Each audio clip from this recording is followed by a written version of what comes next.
ওহাব্বা, শুদ্ধ করে বলবেন, বলেন আবু লাহিব্বা, লাহিব্বা, জাহিল্লা, এভাবে বলবেন, সওয়াব হবে।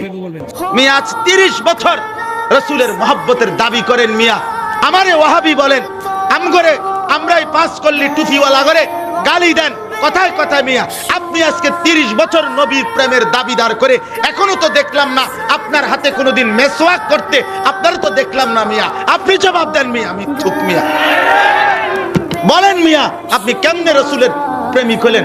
আমি বলেন এই মেসওয়াক এটা কওমি মাদ্রাসার হুজুরদের নিয়ম, তাইলে তুমি কারে ওয়াহাবি গালি দাও?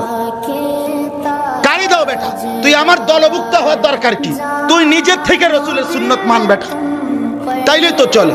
আমি বলছি আমার দলভুক্ত হইতে, কথা বলেন না কেন? আমরা বলছি এটা কি মেম্বার ইলেকশনে খেলাইছি আমরা নে? তাইলে তুমি আমার দলভুক্ত হওয়ার দরকার কি?